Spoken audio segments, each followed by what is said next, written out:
Hello, everyone. Thank you so much for joining us today for this special occasion, the 2024 Clifford Clogg Memorial Lecture, as we anticipate our distinguished scholar for the day, who is the Silver Professor of Arts and Science and Professor of Sociology at New York University, Guillermina, Jasso. We affectionately call her Willie. And she's known for a pocket full of pens and markers.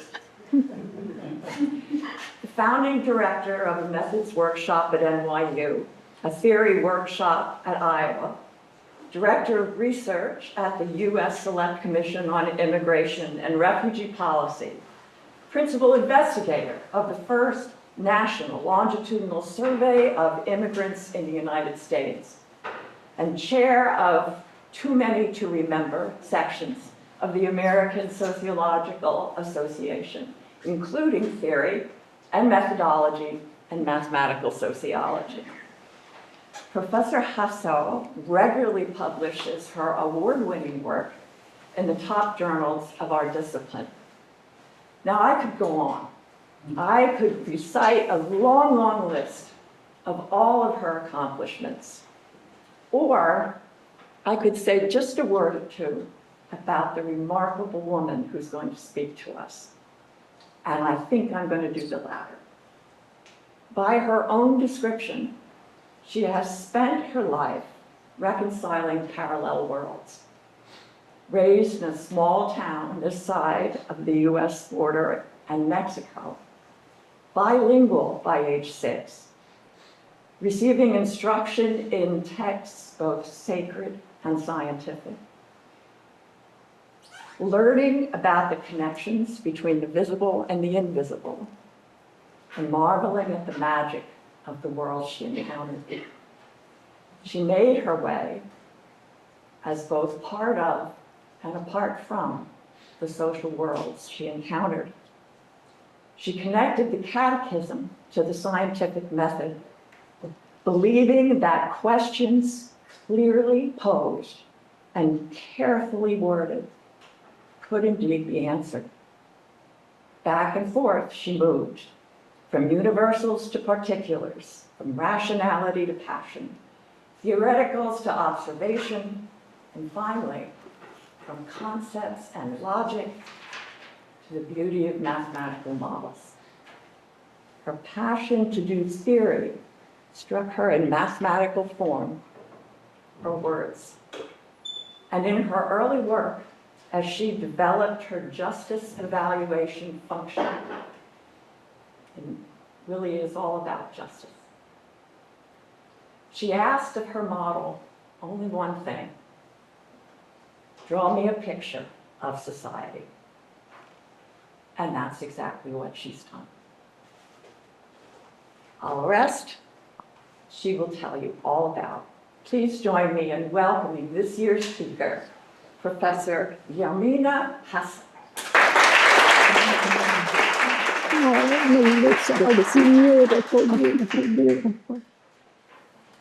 Melissa, thank you so very, very much for that generous and warm and lovely, lovely introduction. It is a huge honor for me to be here today. It is a huge honor for us collectively to gather and honor Cliff. And a few more words will come about Cliff. And a huge honor to propel us this beautiful day to the advancement of knowledge in both sociology and statistics and all our sibling disciplines. So first, a word about Cliff. I was very lucky to know him, to meet him. I have a faint suspicion, never confirmed, that he may have been a reviewer on one of my early papers. But he came up to me at a sociology meeting, Kirka 85, 86. We met, and from then on, we almost continuously served on one or another committee, mostly NSF panels. And in fact, I was to have seen him the day after his early death. We were gathered in Washington in an office of the National Science Foundation. Everyone seated at the table except Cliff, nameplate for Cliff. And it was totally unlike Cliff to be late, let alone absent. And at some point, the program director got her office to call Penn State. The bottom line is we learned the terrible news and had to do our work without him. And thus it has been ever since. We have had to do our work without Cliff. And so it will come as no surprise that I go back and read and reread the emails that Cliff sent me, the old bitnets, and of course, his articles. So I am really, really happy that we are here to honor Cliff.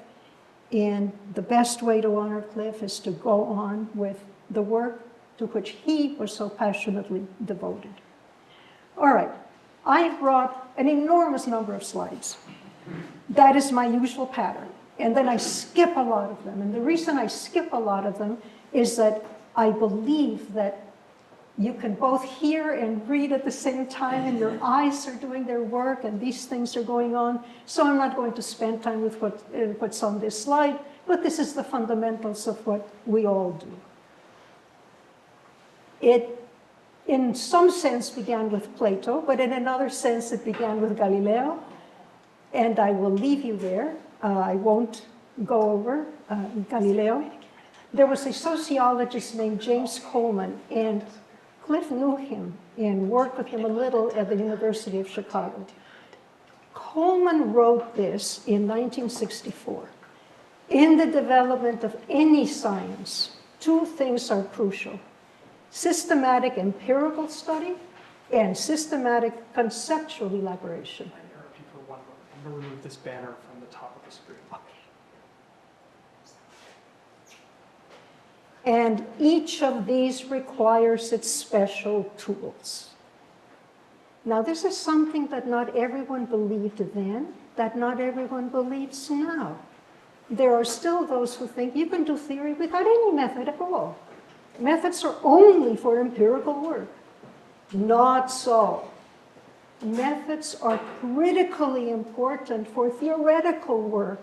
And that's going to be part of what I'm going to be sharing with you today. In particular, statistical methods are important for theoretical work, and we're going to get to that in a minute. This is a famous paper by Cliff. It was the lead article in that issue of Statistical Science, the impact of sociological methodology on statistical methodology. Remember, everybody already knew about the impact of statistical methodology on sociological methodology. But Cliff was trying to say it's a two-way street. And by the way, earlier, Robert Merton, Alice Rossi had talked about that two-way street between disciplines, between theory and empirics. In any case, in that entire article and the comments and the rejoinder, everything is about empirics. So I am honoring Cliff by calling attention to the fact that everything he said about empirics generalizes to theory. And so this is how you can carve up the world. And what I'm going to be doing today and tomorrow, well, today, this piece about how I'm going to focus on specifically how probability distributions and theorems on the variance, and these are the product of statistics, how they become critically important methods to do theory in sociology. Okay? And I could be bold and say all of social science, but I'll let other colleagues do that in their respective disciplines. Reciprocal payoffs, absolutely. I will focus on 2 statistical tools, as you saw, and 5 advances. And I hope to show, unless my time runs out, that in all of those 5, the result would not have been possible without the statistical tools. Okay? All right. So a very brief thing on statistical tools, and this is where I'm going to be skipping a lot of slides, but I'm trusting that a lot of it will go into your minds so that when I get to the real stuff, it won't all seem unintelligible and foreign. Everything, of course, begins with the Greeks, although now I'm reading Confucius and learning that at the same time that Plato was working, Confucius was working on very relevant things. In any case, you're going to see a lot about attributes and possessions. We're going to call them goods, and they make people happy. This is cardinal and ordinal, is going to be basic to the work that we do. Here are some qualitative characteristics that figure prominently. And you're going to see something about basic socio-behavioral mechanisms, socio-behavioral outcomes generated by quantitative characteristics in groups formed by categories of qualitative characteristics. So you see, every component is coming in. It's all going to be part of this big picture. As Melissa said, pictures of societies are really, really important. And this is something that probability distributions can uniquely do. For example, if you can find the distribution of y given the distribution of x and the relation between x and y, where the x's are those quantitative personal characteristics and the y's are those PSOs, those carriers of happiness. I did all my early work on justice, on fairness, and I believe it is absolutely correct to say that we would not have reached the understanding that we have of justice processes were it not for probability distributions that statistics gave us. So this effort started early, 1980, and there was a subsequent attempt to integrate theories of 5 processes in a new unified theory, and the 3 main components of this are, you can call it either comparison or justice, but either way, these are reference point processes, and they include things like self-esteem. The key idea is that these 3 sociobehavioral mechanisms each has a distinctive force. The idea that there are 3 comes from the great sociologist Homans, but the underlying thing comes from nature. In nature, there are 3 possible rates of change: increasing, decreasing, constant. And so what this theory integration attempt posits is that what distinguishes the 3 primordial sociobehavioral forces is the rate of change, with justice decreasing, status increasing, and power constant. I'm going to skip this. That merely tells us where to find all the... This is that justice evaluation function. The justice evaluation varies as the logarithm of the ratio of the actual reward to the just reward. I will skip everything else that's good to know about it, but it's not going to help making the case that without probability distributions, we would be nowhere. Okay, and that's the case I want to make. The beautiful golden number, by the way, don't forget, that crops up when we study the justice evaluation function. Okay, so the justice evaluation increases at a decreasing rate with the actual reward. And from the properties, it's been sort of established. In science, you never say perfectly established, but sort of established that that is the uniquely appropriate functional form for all the reference-dependent processes. Next comes status, and this is the status function. Status varies as the logarithm of 1 over 1 minus the relative rank in a population. Again, where it comes from, and the key thing is that it increases at an increasing rate, which is something that everybody had noticed back to the 30s, 40s. Okay? So notice the big difference here between how the justice evaluation increases and how the status function increases. And lastly, power, linear, constant rate. You see it. Okay? So using this new wording from Ryu and Becker, we can call these three justice, status, power, carriers of identity, carriers of happiness, and this is a diagram to tell us. And by the way, there's a lot of work that I will not look at today, deriving, very rigorously deducing testable predictions from each of these three for all domains of behavior. Okay? Gifts, theft, war, marital cohesion, parents giving gifts to their children, all sorts of topical domains. So now, back getting closer to the real thing. When the personal quantitative characteristic is ordinal, we know already from statistics that the appropriate modeling distribution is the unit rectangular, okay? Always, no issue there. For cardinal X, we have to choose it.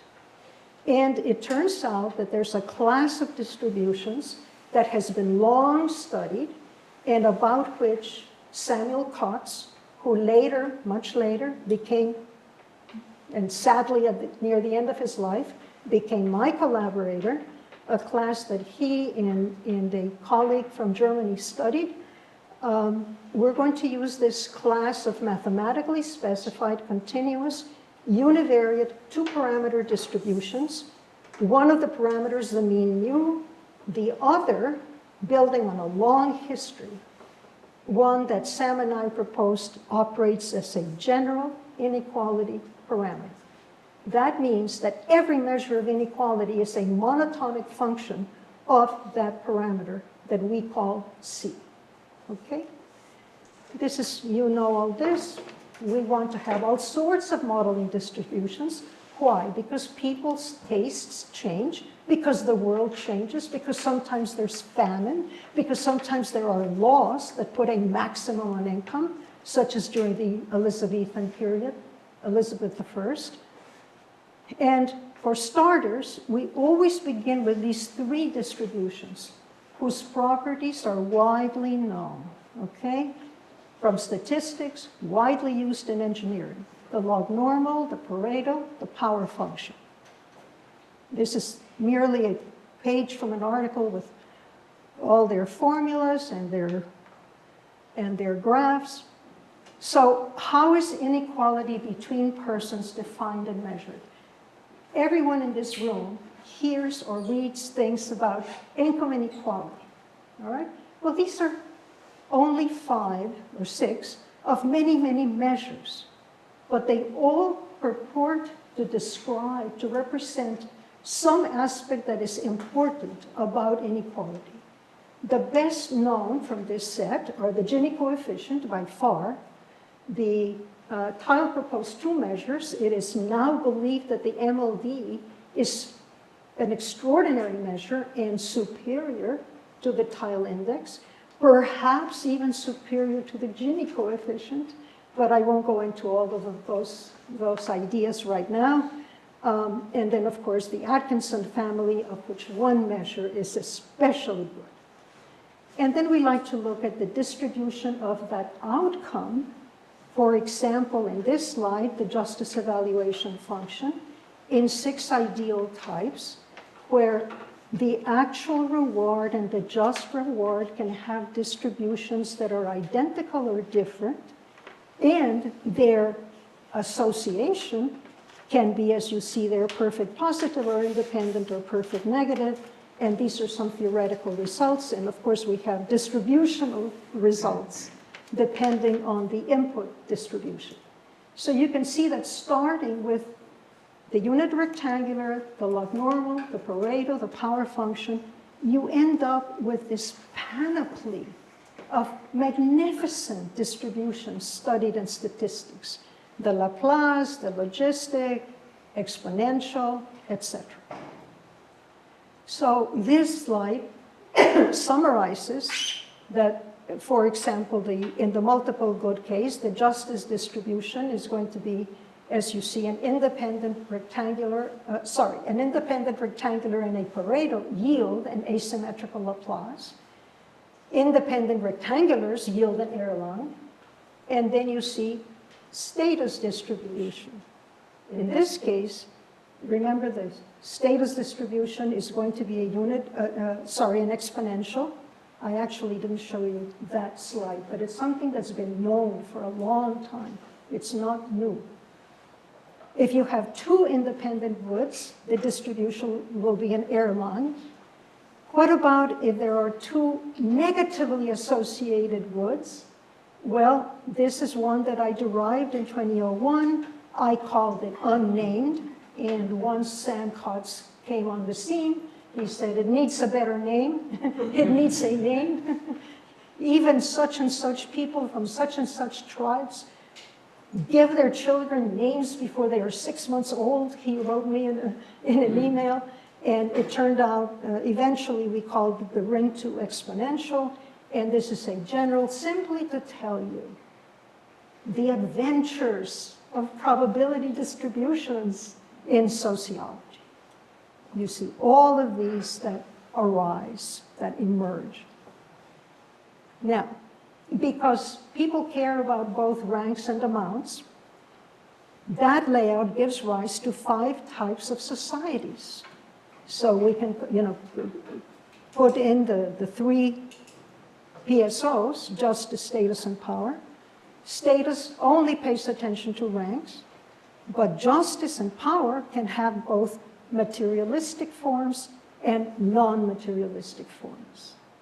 And it's going to be very important later on when we look at, in each of these types of societies, what does the distribution of happiness look like?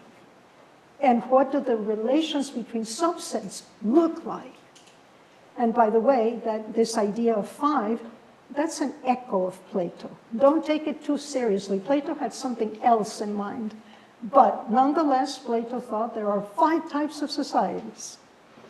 Okay, again, pictures, what these look like. And I'm going to, these are all quantile functions. I'm going to skip that. That's the end of the introduction of probability distributions.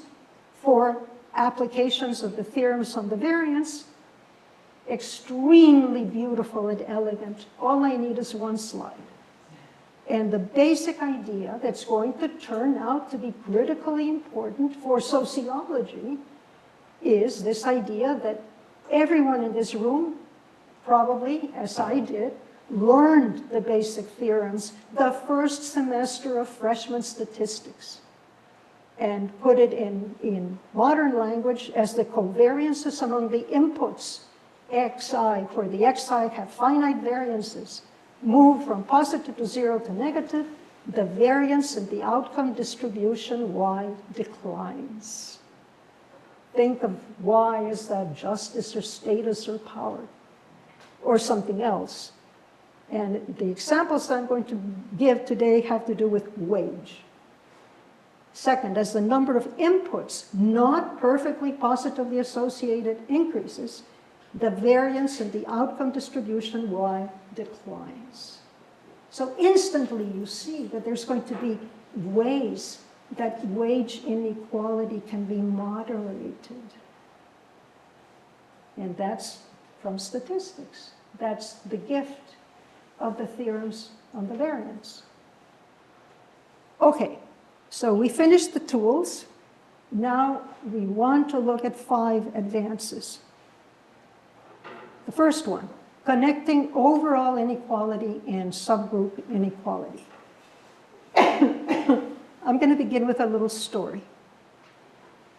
In 2002, I think it was, there was a famous symposium. In fact, they called it a debate at Harvard, part of the Alvin Hansen Symposia, on the topic, is inequality good or bad?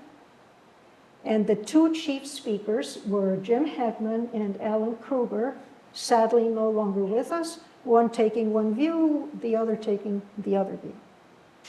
I want to propose to you that it would be unthinkable today for there to be a debate on whether inequality is good or bad.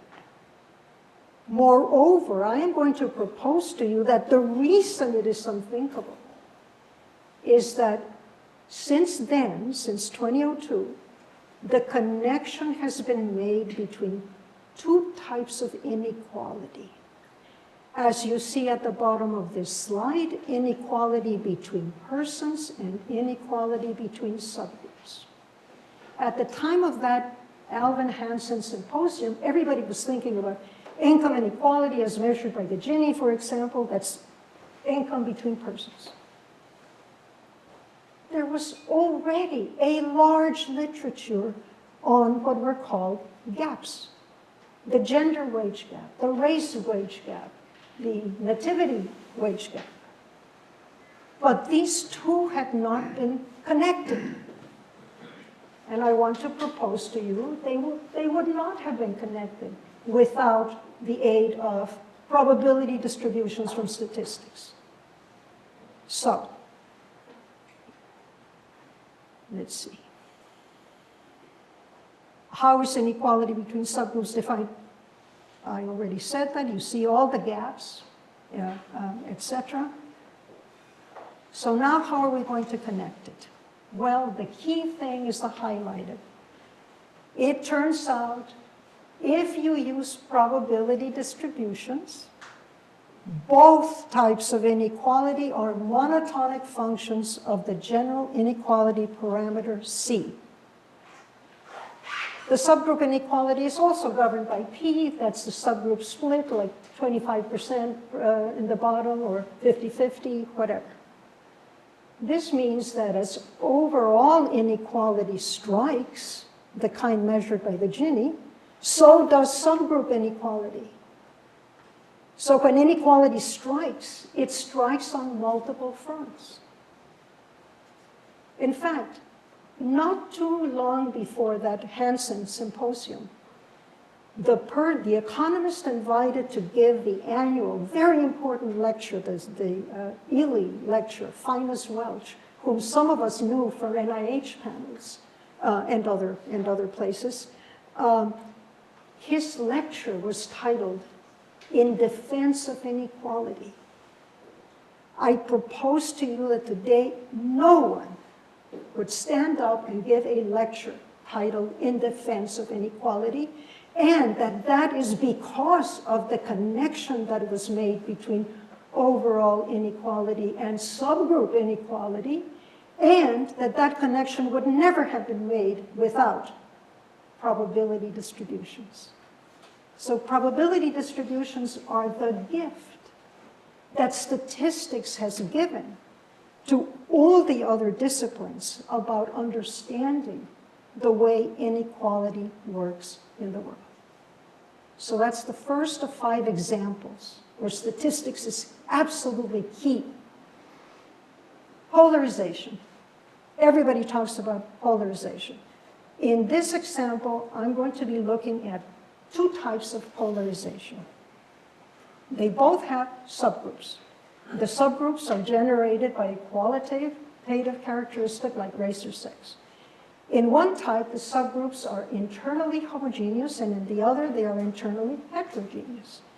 I don't want to spend too much time, but the key thing here is that in one model, each person attaches to the subgroup. Remember the Tarzan movies?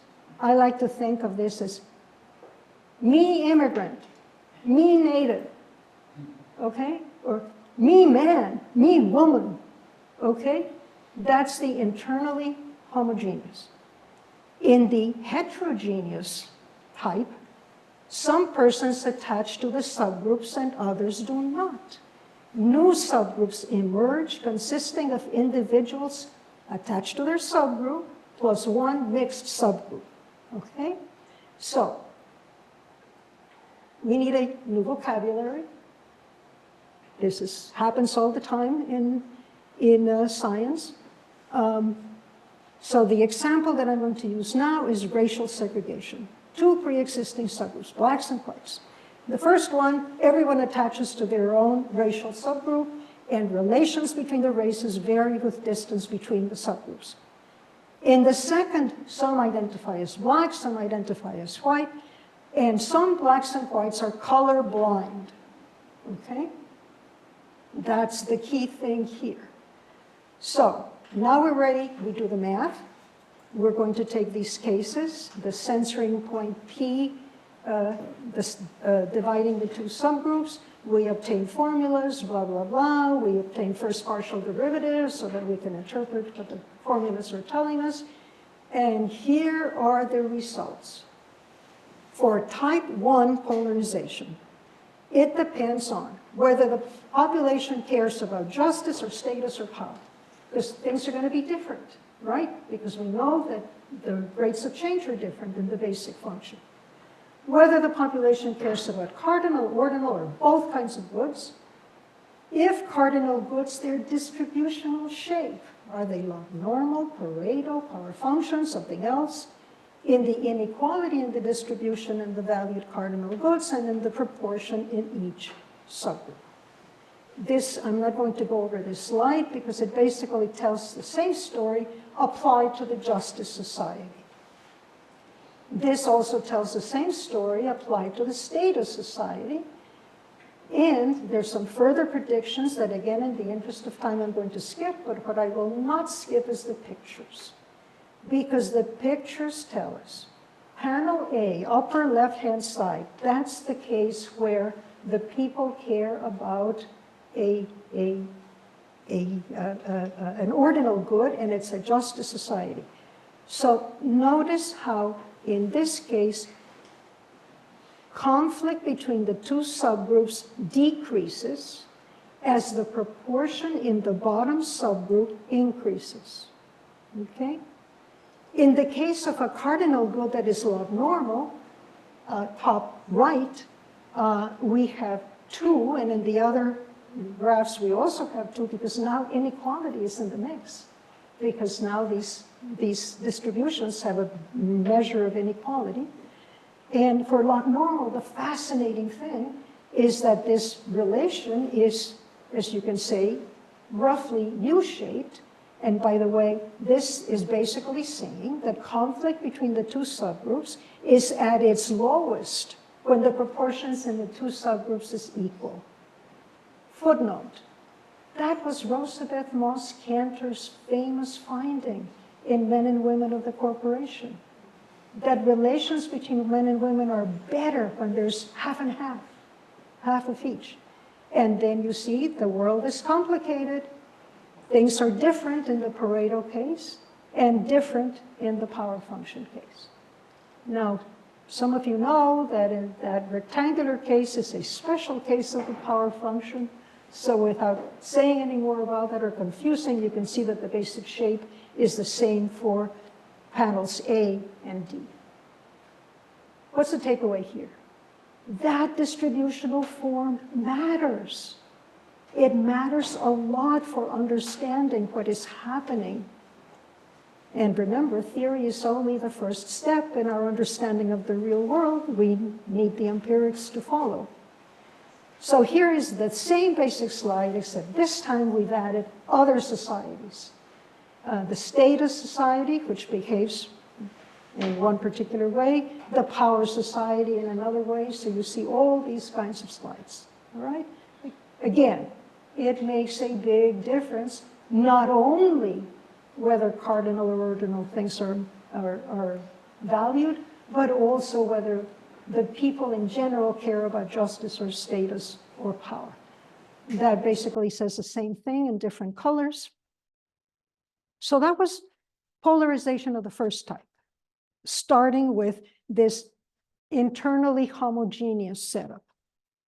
But now let's go to this second type. And this second type says, when you set it up, what's happening here? Individuals seek to enhance their identity and maximize their happiness, comparing their PSO score with the average for their subgroup. If the personal PSO, say status score, for example, is less than the subgroup mean score, the person attaches and orients to the subgroup, becoming segregationist.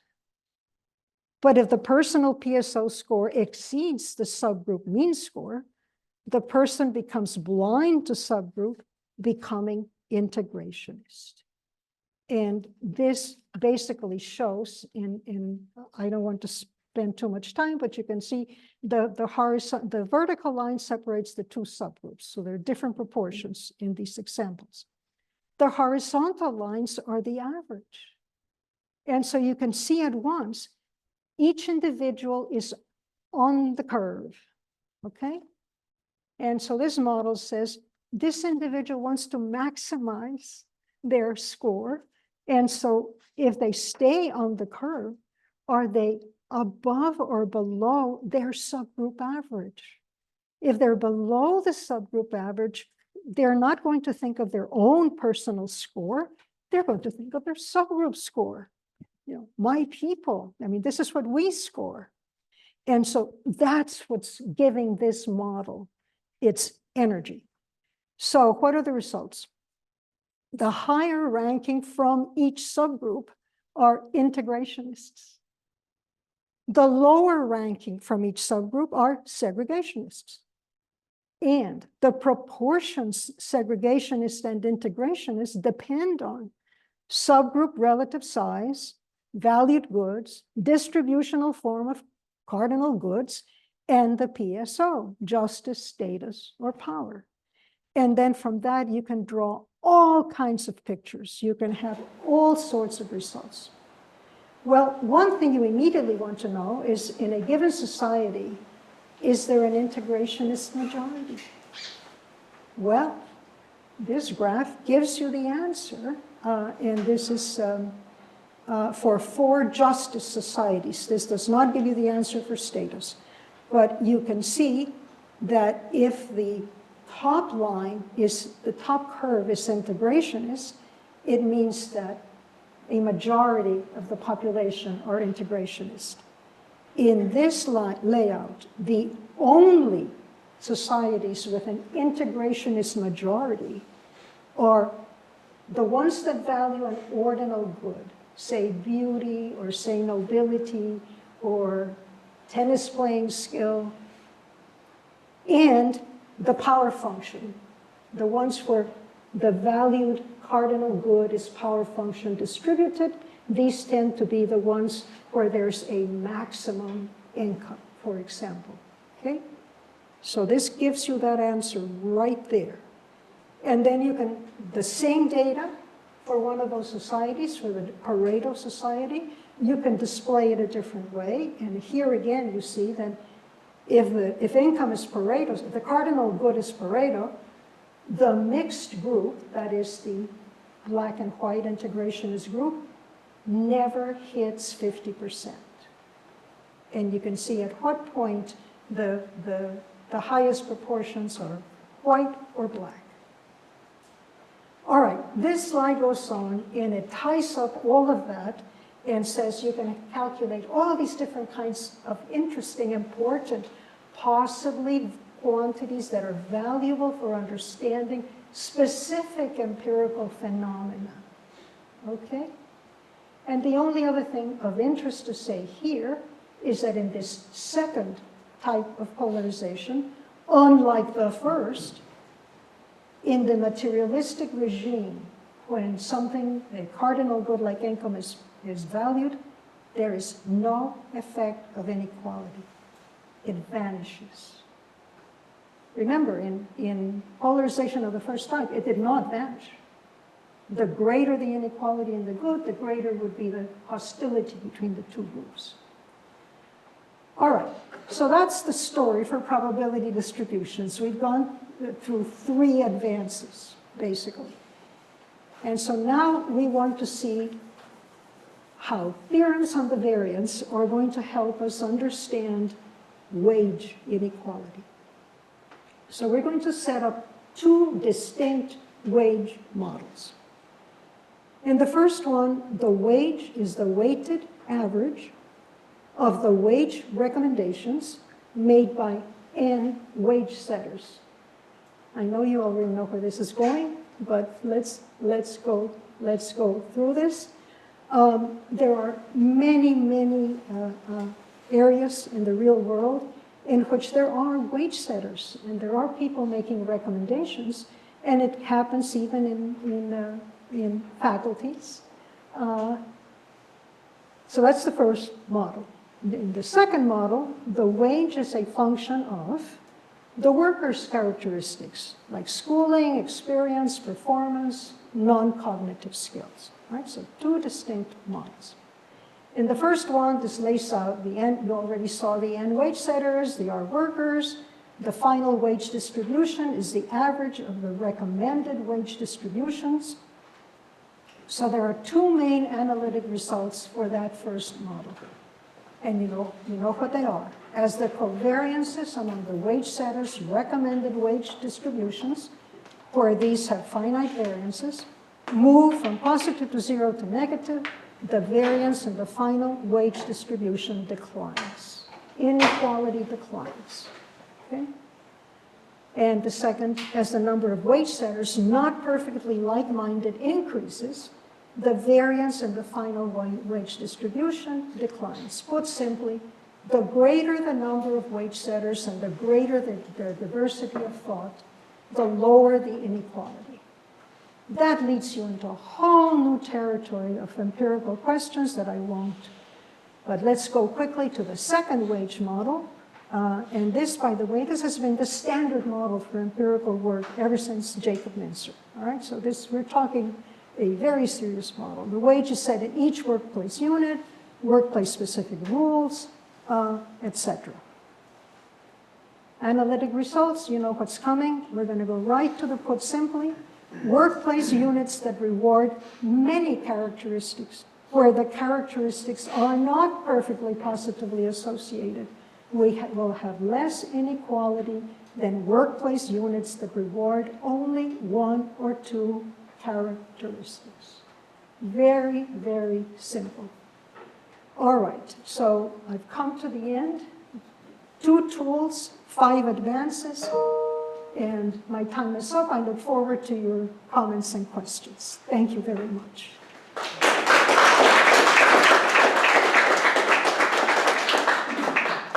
Thank you, Willie, for this fabulous talk. I'd like to open the floor for questions. Please go ahead with any, raise the hand.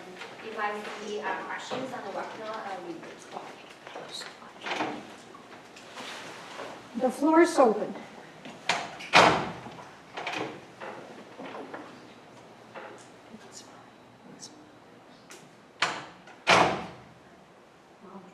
Yes, please. Hi, thank you for this interesting talk. I have to admit that it's been a while since I took statistics. So, and my apologies if my question is inane. But I'm curious about a lot, so I do study inequality, and commonly we talk about that there's greater within group inequality than between. And so you gave us a nice example of how subgroups could differ and the inequality could manifest under different conditions. Could you speculate or provide any insight into how within group inequality might manifest and how statistics could inform that? All right, that's a wonderful question. The first thing that I will say is that Sam and I considered that situation in detail. And so everything about it you can see in that 2008 article that we wrote. For now, what I will say is that everything in this class, only in this class of distributions, okay, mathematically specified to parameter, everything in this class, both the subgroup inequality, like the gender wage gap, and the Gini coefficient in income, will be monotonic functions of C. They will vary in the same direction. Now, you want to know what is going on within each subgroup, right? Okay. There are specific formulas for that, and they are in that article. Now, how would that manifest itself? Really important question, and I think we had some examples. It would manifest itself in the same type of inequality that you could do a Gini, for example, or an MLD within a subgroup. And I think we did that actually in that paper.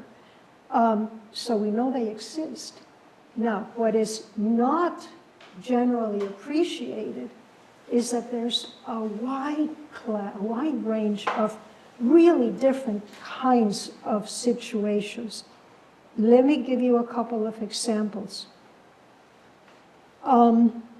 Airplane crews on international flights often have part of the crew from one airline and part of the crew from another, and they are paid by different wage scales, okay? It is also the case that international ventures like hotels often have different pay scales for foreign and native workers. It is also the case that universities that have outposts abroad, like NYU, all over the world, it is also the case that there are different wage scales, all right? In those situations, you are likely to find less inequality within the subgroup, but non-trivial across the subgroup. But I bet that the opposite is true in other situations that bear some scrutiny. And as I said, I can send you that article because we did worry about it. Yeah, thank you.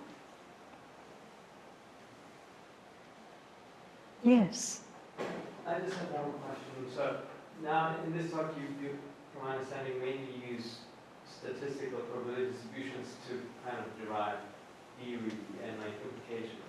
So how does that theory then translate to the application? Will you then use the same distributions that you imply? And in some cases, then there's like the added question, doesn't that sometimes be like very simplified models or reality? That's a wonderful question, and of course it would lead to very simplified models of reality, but I don't know any empiricalist who's going to do that. The first thing that working with these probability distributions does is tell you the world can assume this diversity of shapes, okay? If you are finding in empirical work one particular pattern, do not be tempted to say categorically, this is how it works. As the proportion in the bottom subgroup increases, conflict is going to go down. Do not be tempted, because we know that there exists, in theory, the possibility that the outcome could be the opposite. Moreover, we know even more than that. Not only that it exists in theory, but that it is linked to, say, an income distribution of a particular sort. Be on the outlook. If there's a war, some kind of natural devastation, famine, be alert to what may happen. So that's step one. Now, so now you're an empiricalist, and what are you going to do? There is, of course, a classic set of protocols for what's the correct statistical term? Is it estimating or discerning the cumulative distribution function in a set of data, basically, something like that, right? And then from scrutiny of that function, then you can say, oh, well, this resembles this or that family that I remember reading, or that I, by the way, there's this fabulous new thing for all of us free on the internet, on the NIST website, National Institute of Standards and Technology, I think, gallery of distributions. In the old days, we had to look them up. Remember the Johnson and Cots books, the Balakrishnan books, the Hastings and Peacock? They're all on the web now. You can see them instantly. And so this alerts you to the possibilities. This will make the empirical work more precise, more targeted. But that's a great question.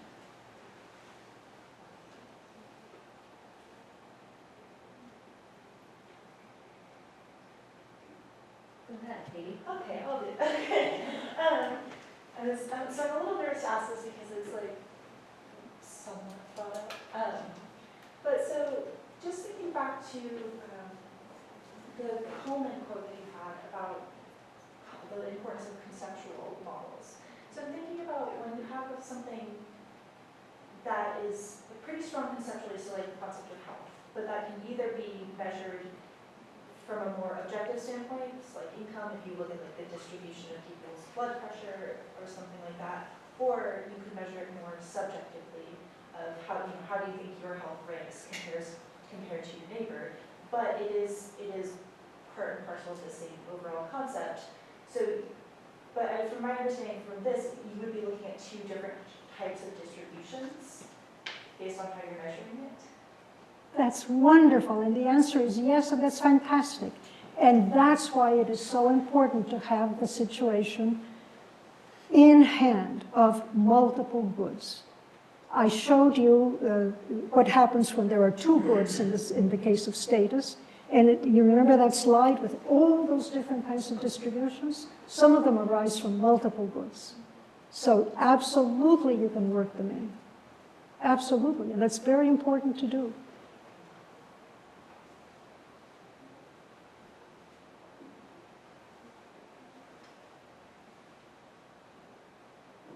What do you know about ulcers? Ulcers? Yeah, anybody? No, I'm not asking for an answer, but every empirical person benefits from reading the wonderful, the Nobel lecture by the two guys in Australia who figured out that ulcers are caused by a bacterium, H. pylori. It's fantastic. You know, there was a whole body of work that said bacteria does not grow in the stomach. Nobody would publish their paper. The editor wrote to them and said, I'd like to publish your paper, but I can't find a reviewer who believes your results. So the key there, when doing empirical work, think, do everything possible and keep following your own hunches.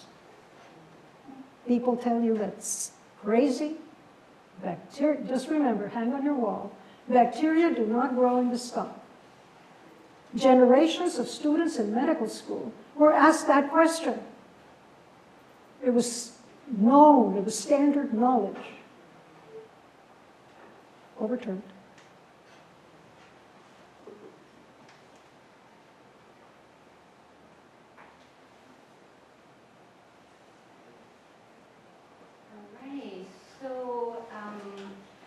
Thank you so much. Thank you for the question, the talk. And we have this little certificate. I'd like to present to you that to commemorate today in just a small way for us to say thank you for joining us. Thank you so much for having me. And remember, this is everyone. This is in honor of Cliff and what he stood for, what he cared about, what we are trying to carry on. So good luck to everyone in this room. Thank you.